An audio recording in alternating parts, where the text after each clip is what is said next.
Podcast, trabajo social, trayectorias, desafíos y miradas.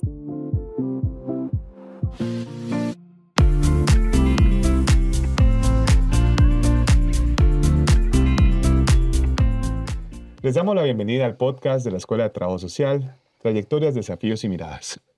En este 2025, en nuestro episodio 1 de la temporada 4, tenemos el gusto de contar con personas invitadas como María Pilar Meléndez Chanto y Andy Vargas Rodríguez, ambos personas coordinadoras del programa de educación abierta de la Universidad de Costa Rica.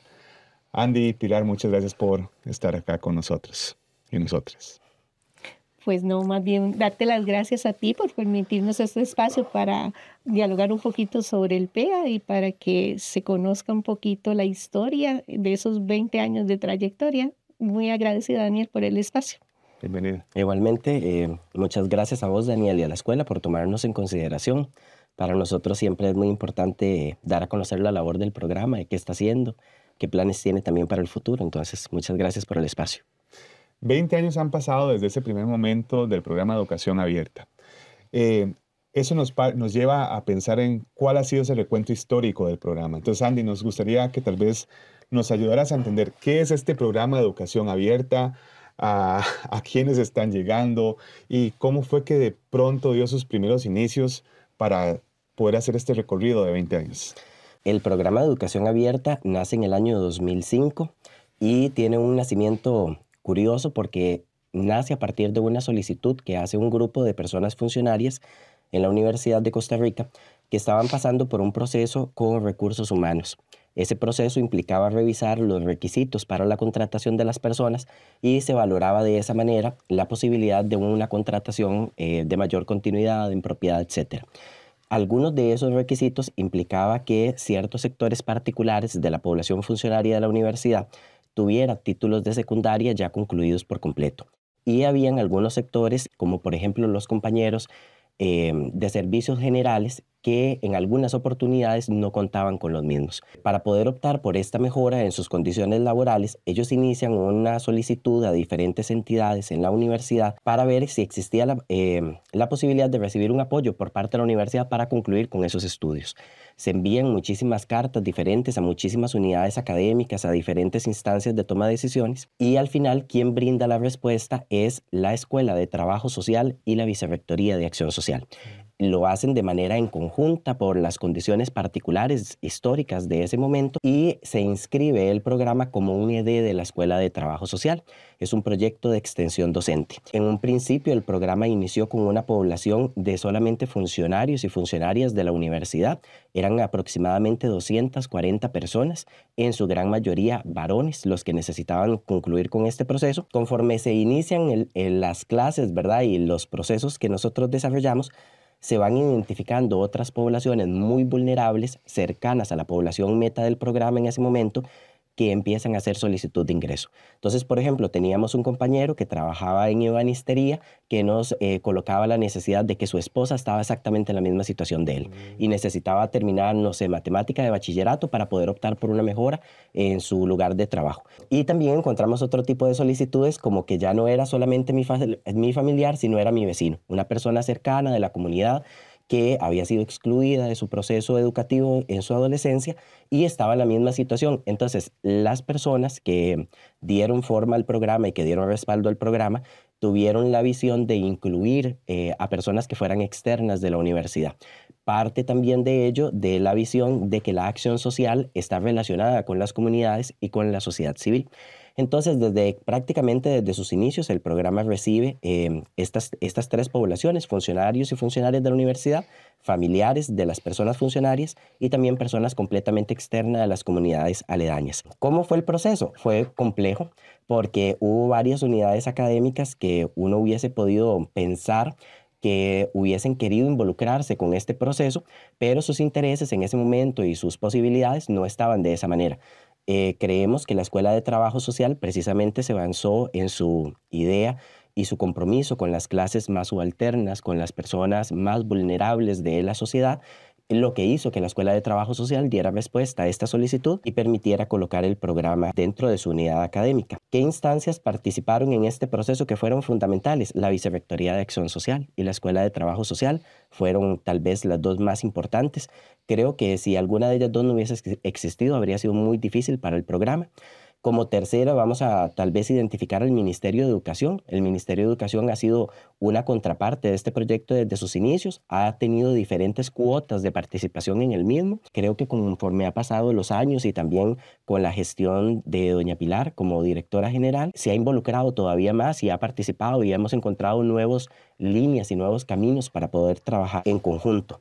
Ahí me lleva a una pregunta, entonces, porque en este recorrer de 20 años, han ocurrido cambios dentro del programa, dentro del PEA. Se han enfrentado también a hitos o momentos históricos que retan a la Universidad de Costa Rica, pero también a sus programas y proyectos, por ejemplo, la pandemia. Entonces, ¿cuáles han sido tal vez esos principales cambios que ha tenido que adaptar el programa de educación abierta de la Universidad de Costa Rica? Yo creo que tal vez uno de los principales o tal vez uno de los primeros que enfrentamos fue la necesidad de colocar el programa y su validación al interno de la misma universidad. Cuando el programa nació en el 2005, yo recuerdo que todavía en el 2007, por ejemplo, la coordinadora de ese momento tenía reuniones constantes con jefaturas internas de la misma universidad que no veían válido que las personas que tenían a su cargo asistieran a las clases del programa, porque se asiste a través de un permiso de estudio. Entonces, la primera coordinadora del programa tuvo realmente un papel determinante en ese momento histórico particular de defender el posicionamiento de la escuela, de defender el posicionamiento del programa e inclusive en algunas oportunidades defender la existencia como tal. Creo que ese fue tal vez como el primer obstáculo que debió enfrentar. Creo que un segundo obstáculo que también debió sortear y que tardamos más años en lograr responder es en lograr consolidar el vínculo que existe con el Ministerio de Educación. En un primer momento, a pesar de que dieron el apoyo presupuestario para poder colaborar con las lecciones y con el personal docente, no había disposición para la firma de un convenio específico. Respondía a un momento particular de la historia en donde la institución como tal estaba más bien tratando de volverse más pequeña. Entonces no estaban interesados en firmar más bien extensiones del trabajo del mismo. Y creo que después de eso sí vamos a encontrar como características muy particulares, como la pandemia, por ejemplo, que nos tomó completamente desprevenidos y desprevenidas y fue un cambio tremendo. El programa prácticamente tuvo que reestructurarse por completo.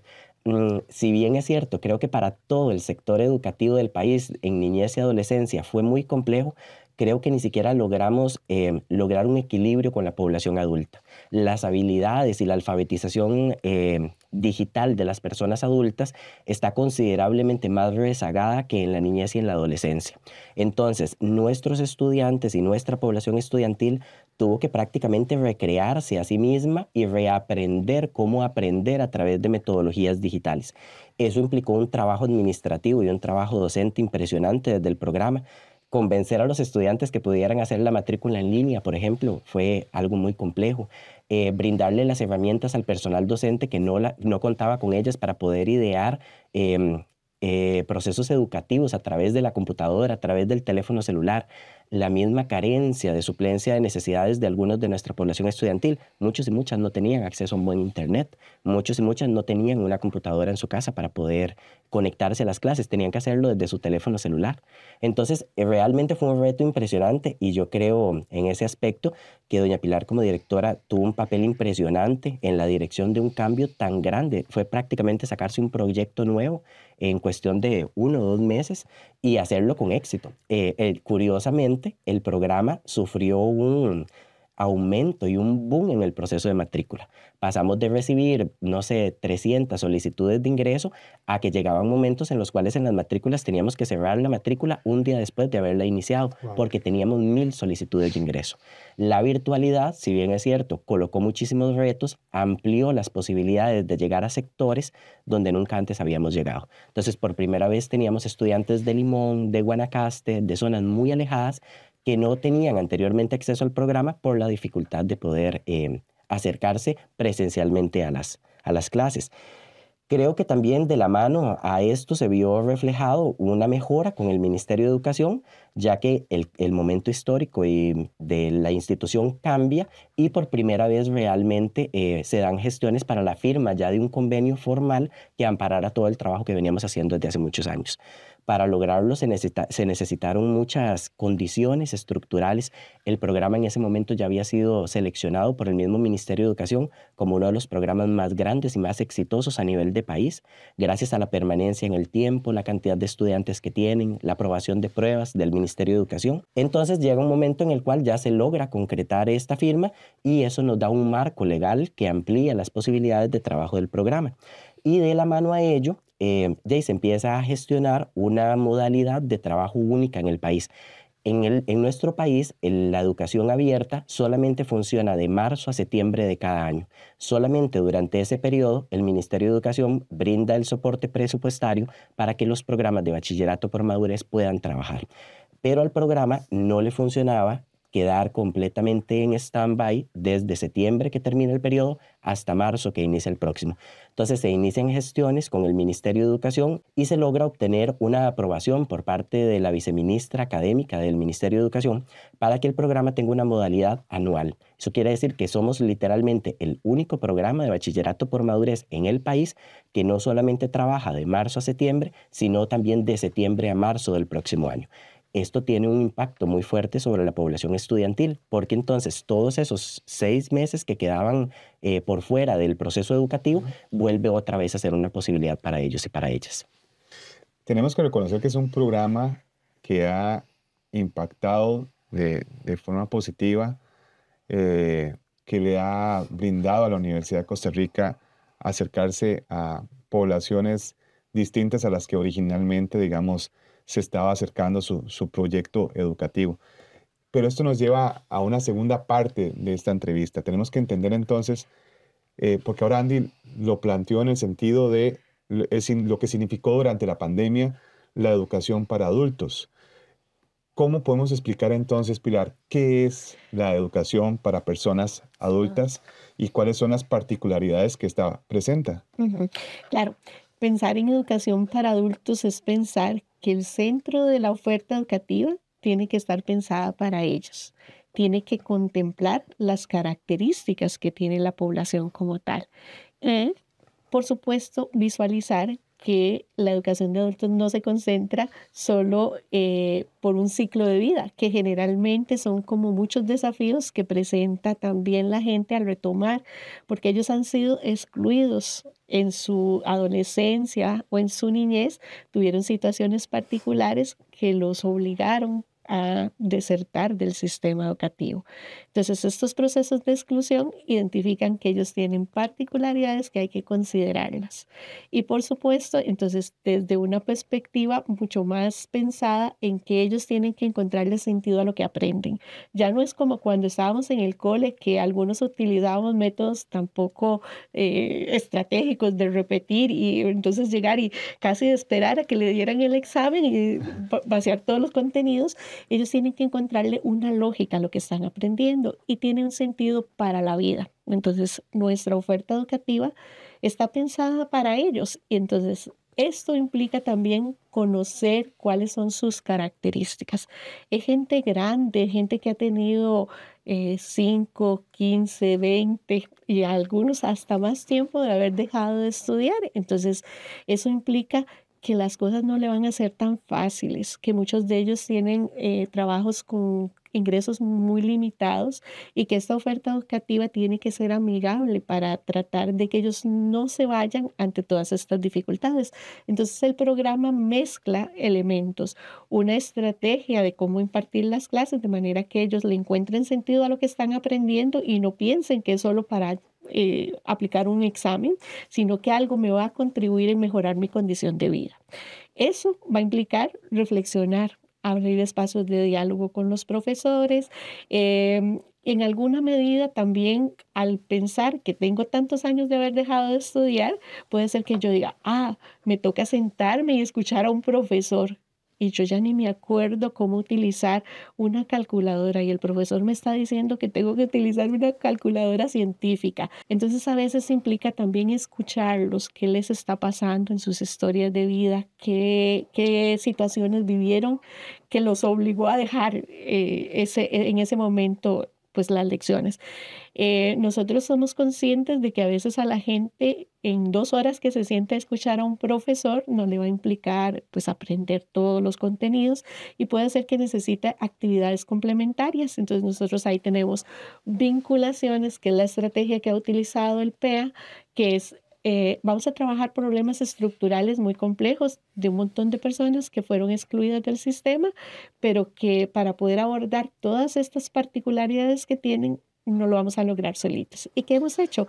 Establecer vínculos con estructuras a lo interno del programa de la U, como por ejemplo TCUs. Entonces, chicos que están en formación, que tienen que desarrollar su trabajo comunal universitario, vienen y se acercan y dicen, yo le puedo ayudar a impartir unas clasecitas de matemática de manera tal que la persona recibe una atención un poquito más puntual y puede tener un diálogo más directo con las personas estudiantes que empiezan a facilitarle contenidos que vieron en clase pero que no les fueron accesibles.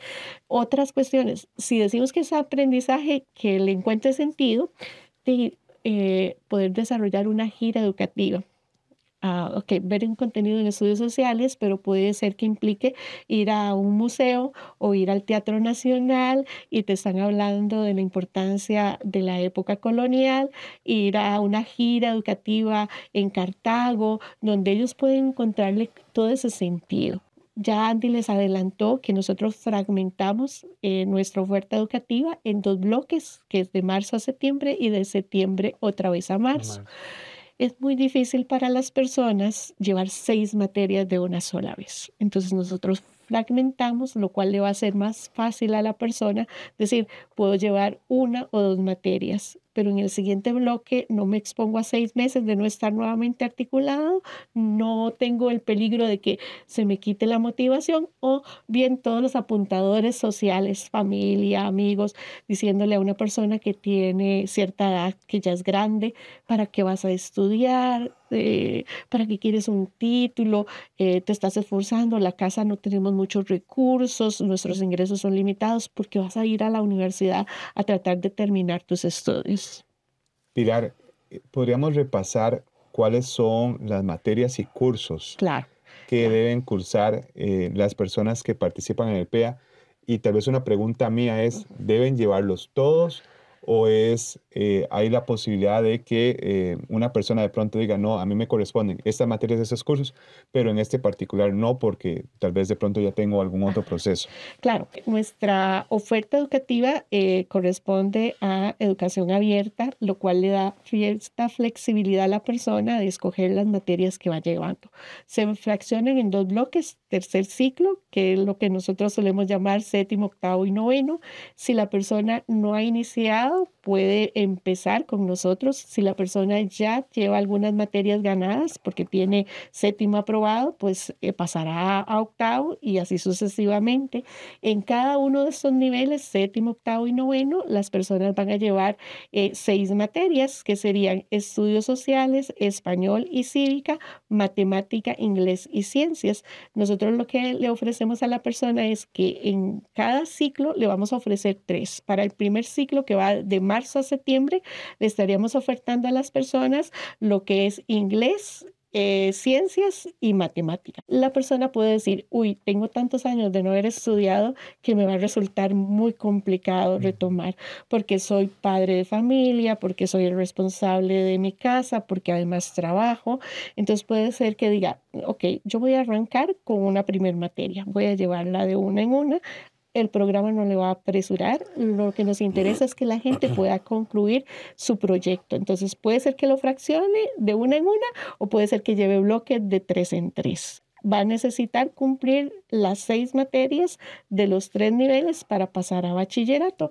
Y en bachillerato le ofertamos igual 3 materias por ciclo, las mismas materias para cada bloque en el primer semestre y en el segundo ciclo. Nosotros, además de esa oferta educativa que responde a las materias que van a tener que ir a presentar ante el Ministerio de Educación, implica trabajar talleres. Por ejemplo, primero identificamos que tienen muchos años de tener gente que le dice que no se puede, que no aprende, que no es fácil. Trabajar autoestima con ellos para poder que se enfrenten de manera diferente, con otra perspectiva hacia ese proceso. Puede ser que necesiten técnicas de estudio, puede ser que requieran organizar sus tiempos porque la familia, la casa, el trabajo, pues no le va a resultar tan fácil.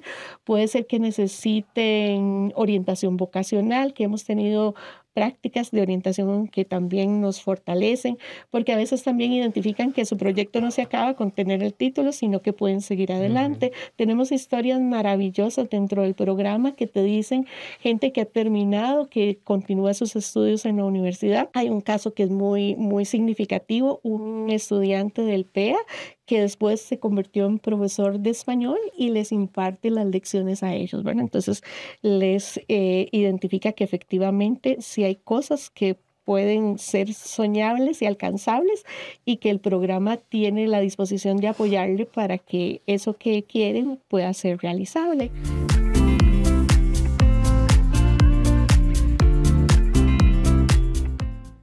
Queremos agradecer al programa de Educación Abierta por participar de este primer episodio. También queremos extender un agradecimiento especial al ICAM de la Escuela de Ciencias de la Comunicación Colectiva que nos ha abierto la puerta hoy para poder grabar este primer episodio de nuestra temporada 4. También recordar que este podcast es posible gracias al Fondo Especial de Educación Superior, FES, y a los proyectos de acción social de la Universidad de Costa Rica. Pilar, Andy, esta conversación está siendo muy interesante. Creo que hay mucho más información de la que vamos a poder abarcar durante este episodio, pero a la vez entonces invitar a las personas que nos ven y nos escuchan a que puedan acercarse al sitio web del PEA, a las redes sociales e incluso, ¿por qué no?, a sus oficinas que están en estos momentos en EDUCOM de la Universidad de Costa Rica para que también puedan conocer un poco más de este maravilloso programa. Tal vez, Pilar, antes de pasar a otra sección de nuestro episodio, hablemos de cuáles son esas fortalezas, pero a la vez obstáculos que se enfrentan las personas adultas que deben acercarse a culminar esos estudios.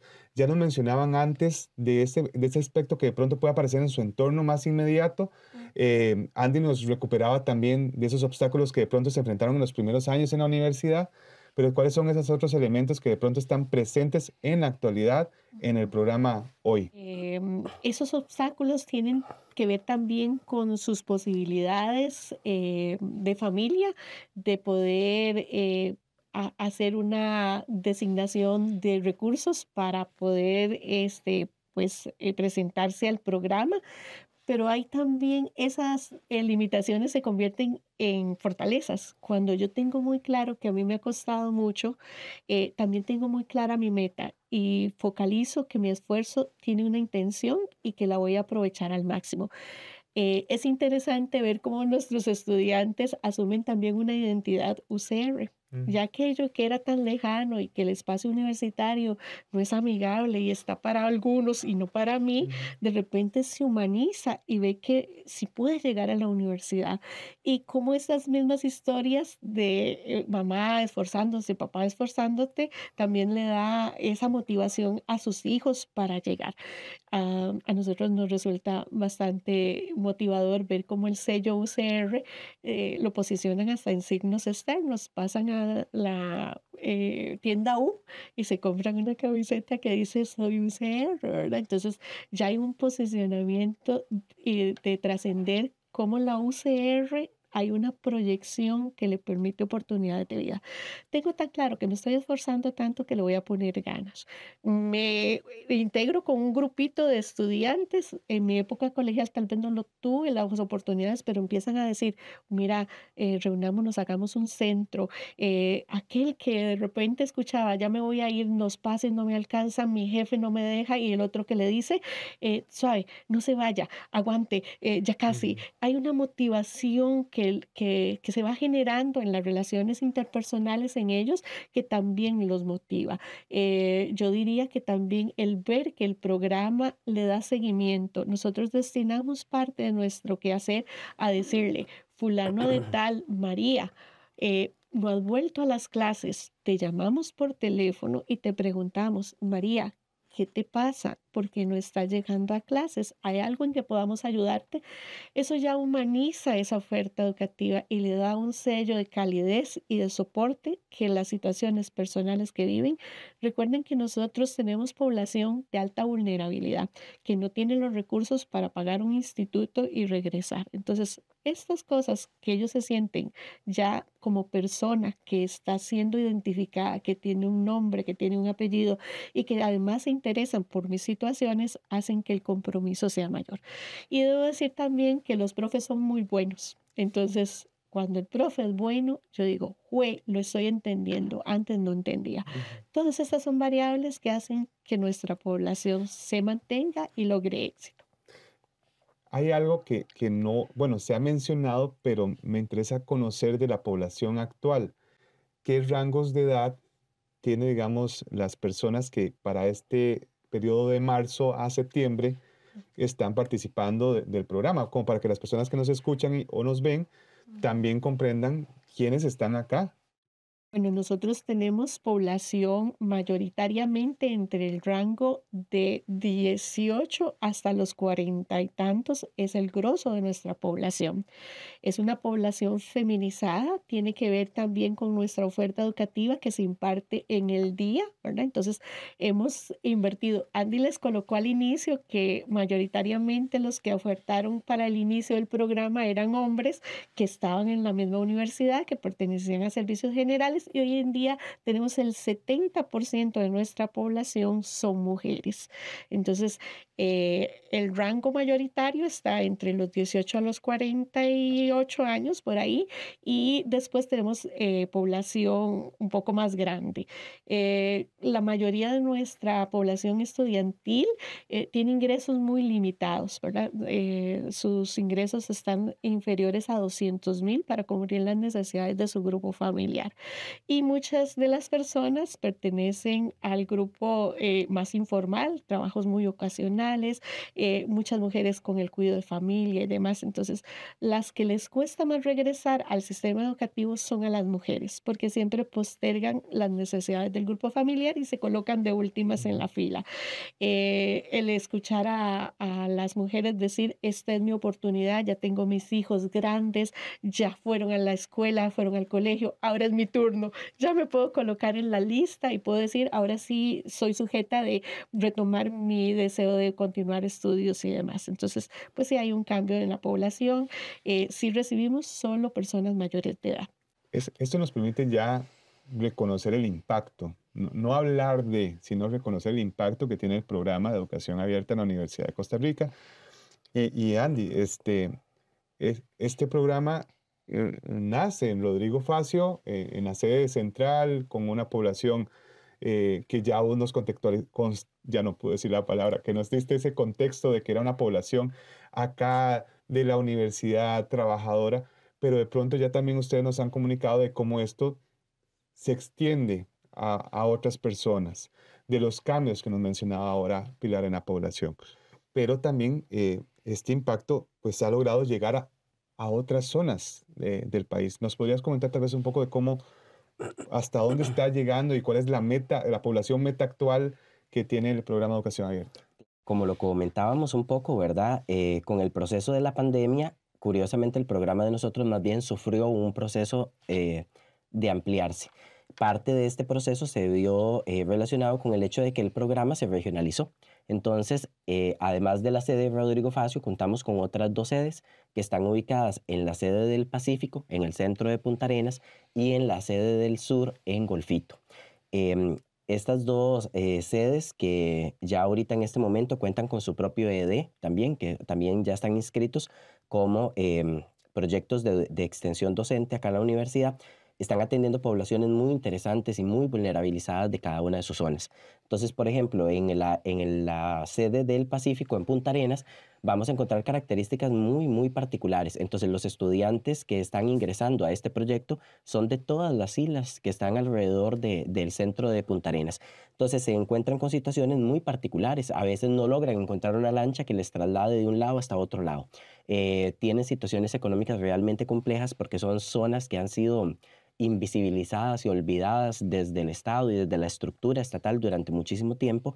Entonces son personas que tienen ingresos económicos realmente muy precarios. Es muy difícil para ellos y ellas, pero son personas también muy esforzadas y que tienen muchas ganas de salir adelante, y escuchamos historias preciosas cuando los conocemos y cuando escuchamos de cuánto esfuerzo. A veces tienen que andar 1 hora en lancha para poder llegar a las clases. A veces está tan crecido los espacios o los ríos que tienen que transitar que se les hace imposible poder llegar a las clases. Y por otro lado tenemos la zona del sur, en la sede del sur, en Golfito, que también ha estado empezando a atender poblaciones cercanas y también no tan cercanas. Entonces, por ejemplo, en la sede del sur tenemos la particularidad de que por primera vez estamos atendiendo personas que vienen de pueblos y territorios indígenas de la zona. En muchas oportunidades tienen que caminar hasta 3 horas para poder llegar a la clase que tienen que llevar, pero son personas impresionantemente resilientes, impresionantemente fuertes, que tienen deseos de conseguir más, de aprobar, de obtener otro tipo de procesos educativos, y se ha vuelto muy interesante. ¿Por qué? Porque si bien es cierto, en la sede central tenemos un rango de acción muy amplio porque atendemos prácticamente que toda el área, la gran área metropolitana, estos sectores que están siendo atendidos a través de los procesos de regionalización son sectores que están catalogados por el mismo país como sectores con índices de desarrollo humano y económico muy encarecidos.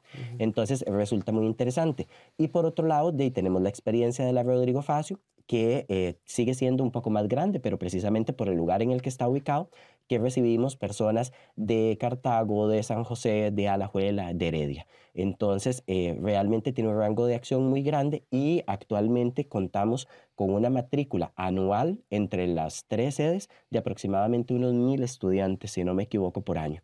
Entonces, esto nos da también como cierta dimensión de lo que ha crecido el programa y a la cantidad de personas a las que está impactando. ¿Nos podrían tal vez compartir los dos, tal vez iniciamos con Pilar y luego con Andy, de esas historias, de eso que lo que ustedes tienen conocimiento, de esas personas que de pronto han podido participar del programa y cómo esto ha logrado realmente esos procesos de transformación y cambio en sus vidas? Claro. Nosotros aplicamos como un instrumento de solicitud de ingreso, ¿verdad? Entonces les hacemos preguntas que los motiva a tratar de formar parte del PAUCR. Y hay algunos que colocan, tengo 20 años de trabajar en una empresa, me catalogan como un funcionario muy comprometido, cero posibilidades, a pesar de que conozco al dedillo todos los procedimientos de un proceso de superación para ascender a ser un supervisor, porque no cumplo requisitos de tener mis estudios. El programa me está dando la oportunidad de poder tener ese mejor trabajo. Algunas personas dicen, hemos tenido trabajos solo como ventas ambulantes, trabajos ocasionales de cuidado, y ya me permite a mí inclusive tener un mejor trabajo. Ya puedo aspirar a ser contratada en un espacio y tener un salario que me permita a mí cubrir ciertas necesidades en mi grupo familiar. Entonces eso lo vemos como muy motivador. Hay personas que han continuado sus estudios en la UNED, se acercan al programa y nos dicen, vengo a contarles que ya hoy en día soy bibliotecaria, estoy muy realizada con este proceso. Nosotros tenemos una pizarra a modo anecdótico en las instalaciones de las oficinas, y están en el puro ingreso de la puerta de dicha oficina. Y ellos llegan y te dicen, yo le prometo a usted y a mí que voy a estar en esa fotografía en la pizarra como sujeta de graduación, porque eso me va a permitir a mí conseguir el trabajo que siempre he anhelado y porque soy el ejemplo de mis hijos, ¿verdad? Entonces hay una serie de situaciones que uno dice, sí hay movilidad, sí hay posibilidades de mejorar la condición de trabajos que están adquiriendo y por tanto mejores salarios, ¿verdad? Que eso también es parte de la movilidad que el programa le está permitiendo a las personas en esa justicia social. Andy, también antes mencionabas, bueno, pero me parece que fue Pilar, pero que también mencionaban de que de pronto personas jóvenes que son estudiantes de la universidad se acercan al programa, algunos pueden ser de pronto por medio del proceso de horas asistente y horas estudiante, pero incluso otras que se acercan por los trabajos comunales universitarios y se convierten en personas facilitadoras del proceso pedagógico de personas adultas, que pueden ser, que me imagino, algunas de su edad, pero incluso algunas mayores a ellas y ellos. ¿Tienen algún tipo de experiencia así que haya marcado a alguna persona, que haya transformado de pronto la perspectiva de lo que este programa es y lo que se puede hacer desde la universidad? Yo creo que en ese aspecto la Universidad de Costa Rica es realmente privilegiada, pero creo que también eso tiene que ver con el tipo de formación que se da en la universidad a la población estudiantil que forma parte de ella. Recuerdo un caso muy particular de una estudiante que estaba realizando su TCU en el programa, que era de ingeniería civil, una muchacha de joven, ¿verdad? Y muy inteligente además, que estaba apoyándonos en clases de matemática con estudiantes a los que les estaba costando pensar que iban a pasar el examen. Ella tenía una de las estudiantes con una edad más avanzada en el programa. La señora tenía 70 años en ese momento.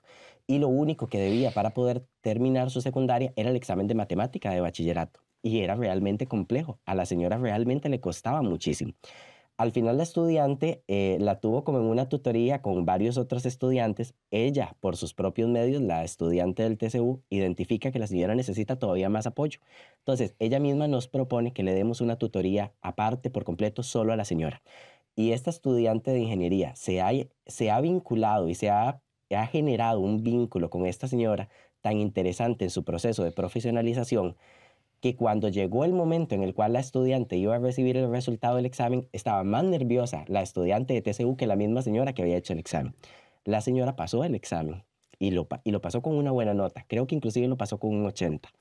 Y la estudiante de TCU literalmente daba saltos de alegría de que la señora había pasado, porque al final y al cabo generan un vínculo con las personas que por el tipo de carrera que ellas tienen, va a ser poco probable que lo desarrollen en sus propios procesos. Y de ahí también un poco la importancia del TCU y de la experiencia del TCU y de que vinculemos las diferentes aparatos y las diferentes modalidades de trabajo que tiene la universidad.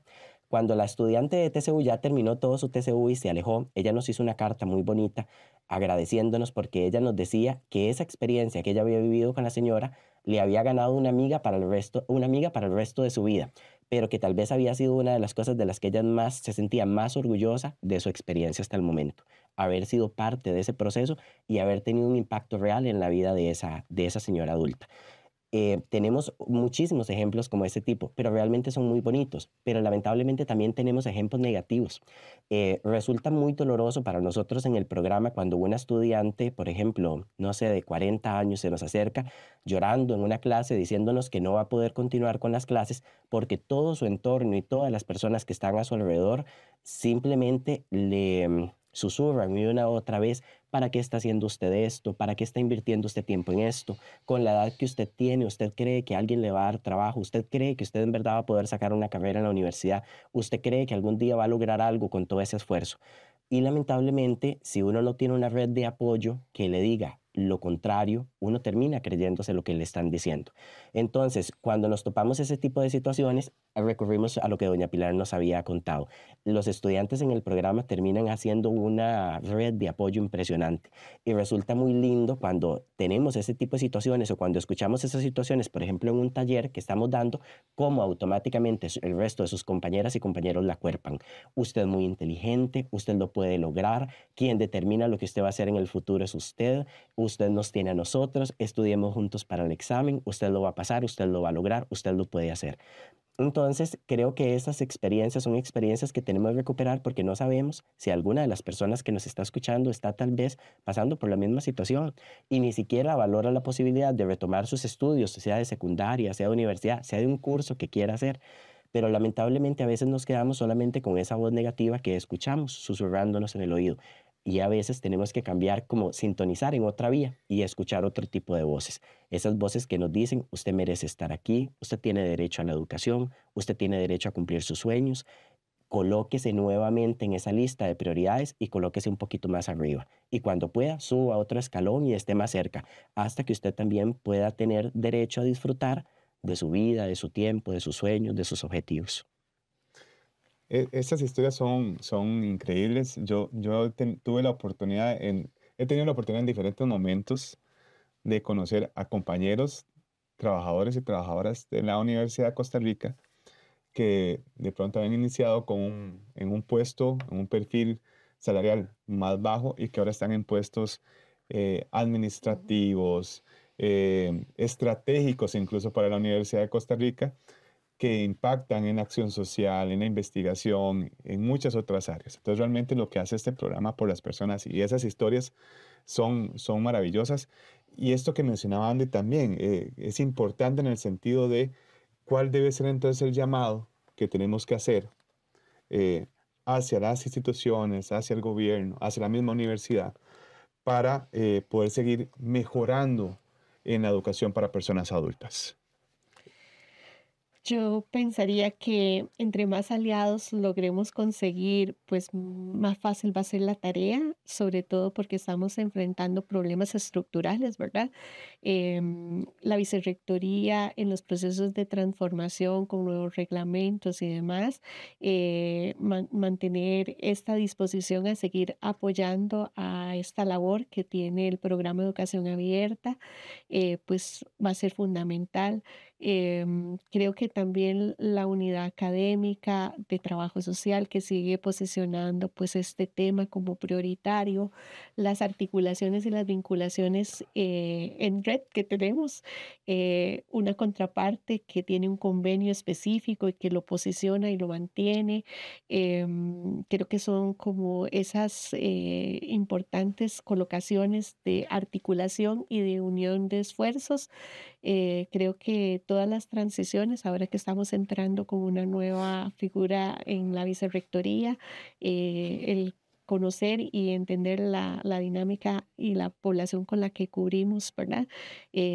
Nosotros nos sentimos muy amparados que este año tenemos también de fondos concursables en la posibilidad de seguir ampliando las acciones del programa en un eje específico que tiene que ver también con capacitación a docentes en la temática de educación de adultos, que es un tema que no está tan colocado en el debate público. Yo creo que tenemos que seguir defendiendo que la acción social en la universidad es valiosa.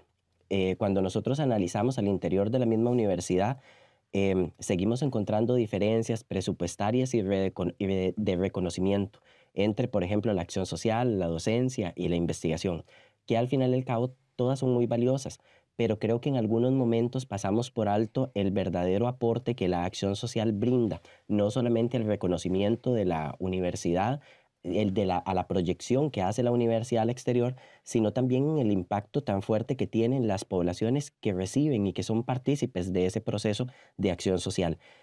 Creo que es muy importante seguir defendiendo el presupuesto universitario, porque gracias precisamente a esos presupuestos, y que son tan atacados en la actualidad políticamente hablando, es que podemos desarrollar este tipo de actividades. Tenemos desde hace muchos años atrás un convenio con el IMAS para poder recibir personas, y una de las trabajadoras sociales que trabaja como cosupervisora del IMAS nos comentaba hace unos días atrás que en una de las supervisiones de una de las estudiantes que está becada para que pueda venir al programa, haciéndole una visita domiciliar, en medio de un impasse de la entrevista que estaba haciendo, se acerca uno de los hijos de la muchacha estudiante del programa y le dice: ¿usted qué quiere ser cuando quiere ser grande? Pensando que el chico le iba a hablar de superhéroes y etcétera. Y él se volvió y le dijo: yo quiero ir a la UCR como mi mamá. Entonces, el impacto que algunas veces tiene la acción social trasciende a la persona que la vive. porque llega a las comunidades, llega a las familias. Probablemente ese niño ha escuchado a su mamá diciendo que viene, probablemente las cosas que dice lo hacen a él motivarse de que él quiere estar ahí. Como lo decía doña Pilar, cuando se compran las camisetas, cuando vos ingresas a un perfil, por ejemplo, de Facebook del estudiante y ves en la parte de arriba que dice estudia en Universidad de Costa Rica y la foto de perfil es el pretil de la universidad. Son cosas que realmente impactan en la vida de las personas y si revisáramos todos los proyectos de acción social, probablemente nos encontraríamos historias muy parecidas. Entonces creo que tenemos que seguir dando esa lucha y creo que trabajo social como una profesión que está liderando en este momento el programa de educación abierta realmente ha hecho que la cosa sea completamente diferente. Sería muy distinto que estuviese dirigido por otras personas o otras profesiones. Podemos trabajar de manera interdisciplinaria, pero trabajo social ha logrado dejar una marca que creo que es casi indeleble en el espacio, que ha hecho que este programa se convierta en lo que es y que tenga las características que tenga. Para cerrar, agradecerles a Andy y a Pilar por el tiempo, por el espacio, por permitirnos conocer más del PEA. Nos falta mucho que podemos conversar con los dos, pero de verdad, Pilar, Andy, muchísimas gracias por hoy. Se los agradecemos mucho. Y queremos agradecer también una vez más al ICAM de la Escuela de Ciencias de la Comunicación Colectiva, que nos permite tener este espacio para poder grabar este episodio con la mejor calidad, con el mejor audio. Agradecemos también a la Escuela de Trabajo Social, a la Vicerrectoría de Acción Social por el apoyo a los proyectos y programas de acción social, entre ellos el PEA. Y de forma especial reconocer que este episodio y este podcast es posible gracias al Fondo Especial de Educación Superior de FES, que permite a las universidades públicas desarrollar proyectos de investigación, acción social y también la docencia universitaria. Muchas gracias. A ustedes por invitarnos, fue un placer. Gracias, igual, gracias por el espacio, por darnos la oportunidad de que más personas conozcan el PEA y las acciones y que pueda ser también un lugar de referencia para población.